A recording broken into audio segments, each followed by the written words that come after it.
माननीय सांसद जी को कम से कम माफी मांगना चाहिए। नीतीश जी जो चाहते हैं वो नहीं पूरा हो पाएगा, इसलिए मैं नहीं समझता हूं कि पार्टी पर इस पर कोई बुरा असर पड़ेगा।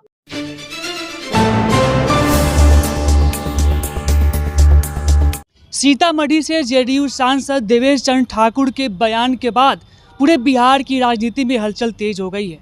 आपको लेते चले कि देवेश चंद्र ठाकुर ने बीते 2 दिन पहले एक कार्यक्रम के दौरान कहा था कि यादव और मुसलमान हमारे यहाँ आए, हम उनको पानी पिलाएंगे, नाश्ता कराएंगे, उनका स्वागत है, लेकिन उनका व्यक्तिगत काम नहीं करेंगे। जिसके बाद बिहार की राजनीति में एक अलग ही उथल पुथल देखने को मिली। वहीं आज पूर्व राज्यसभा सांसद व जदयू के नेता अशफाक करीम ने प्रेस वार्ता कर कहा कि हम मुसलमानों को व्यक्तिगत तौर पे आहत पहुंची हैं। हम लगातार इस लोकसभा चुनाव में जगह जगह जो एनडीए के प्रत्याशी है उनके समर्थन में चुनाव प्रचार करते रहे। हमने सीतामढ़ी भी गया, देवेश चंद्र ठाकुर के समर्थन में प्रचार प्रसार किया, लेकिन देवेश चंद्र ठाकुर के बयान के बाद जो हमारे समाज के लोग हैं, यादव समाज के लोग हो या मुसलमान समाज के लोग हो, उनको व्यक्तिगत तौर पे आहत पहुंची है। देवेश चंद्र ठाकुर जी को माफ़ी मांगनी चाहिए। तो सुने अशफाक करीम ने क्या कहा। किसी जात बिरादरी और किसी धर्म के बंधुओं का वोट नहीं मिलने की बात कही गई, जिससे मुसलमान बहुत ही आहत हुआ है, मुसलमानों को बहुत दुख पहुंचा है। और उनके साथ साथ यादव भाइयों या कुशवाहा या और भाइयों और जिन लोगों के बारे में भी कहा गया। देखिए, जब भी कोई भी एमपी बनता है तो जाहिर है कि सबका सहयोग 100% वोट किसी को कहीं नहीं मिलता।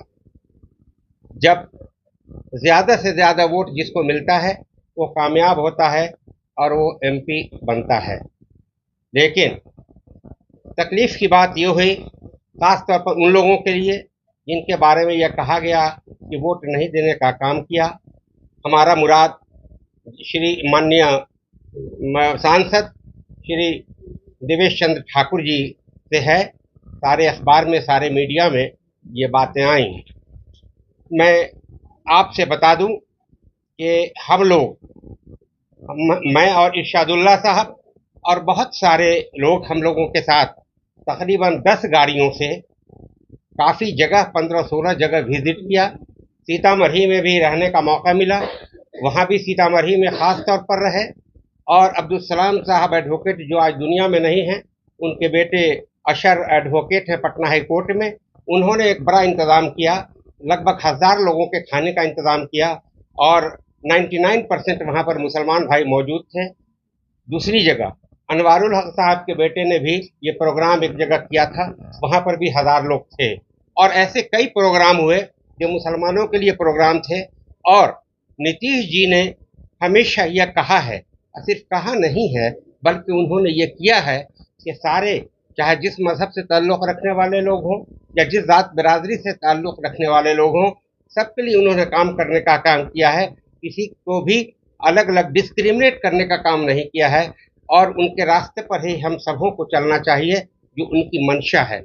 और ख़ास तौर पर मुसलमानों के ताल्लुक़ से बड़ा बड़ा काम उन्होंने किया है। जिन लोगों ने हमें वोट नहीं दिया उनको नाश्ता करा दूंगा, चाय पिला दूंगा, लेकिन उनका काम नहीं करूंगा।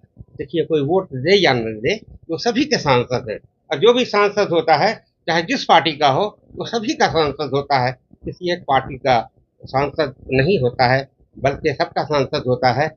और मैं इतना कहना चाहूँगा, ज़रूर मैं ऐसी कोई बात नहीं करना चाहता जिससे माननीय को, हमारे देवेश चंद्र ठाकुर जी को कोई आहत पहुँचे, तकलीफ पहुँचे, लेकिन मुसलमानों को तो तकलीफ पहुँची है।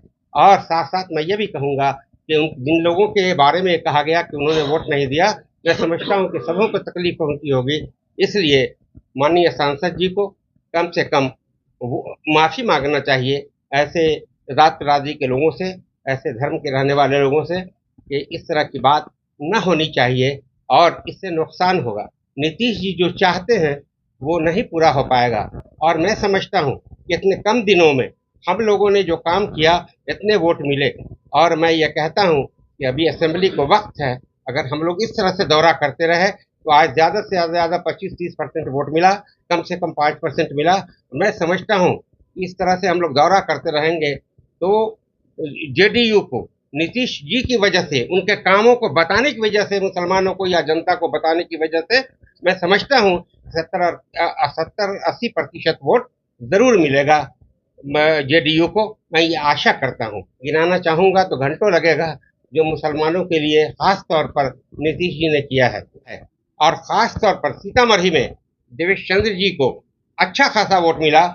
ये गलती हुई है, इसको वो स्वीकार, कोई आदमी अपनी गलती को स्वीकार कर लेता है तो उसका खमियाजा नहीं भुगतना पड़ता है। इसलिए मैं नहीं समझता हूँ कि पार्टी पर इस पर कोई बुरा असर पड़ेगा। मैं आशा करता हूँ कि वो हमेशा हर इंसानियत के लिए वो सोच करके कोई भी बात करते रहेंगे और करते रहे। तो आपने सुना जेडीयू नेता अशफाक करीम ने कहा कि देवेश चंद्र ठाकुर को माफ़ी मांगनी चाहिए, क्योंकि आगामी 2025 में चुनाव भी है और कहीं ना कहीं इसका प्रभाव 2025 के चुनाव में देखने को मिल सकता है। लेकिन देवेश चंद्र ठाकुर जी को ये भी ख्याल रखना चाहिए कि वो सभी जाति, सभी धर्म के नेता हैं। रोशन कुमार, राष्ट्रीय सागर, पटना।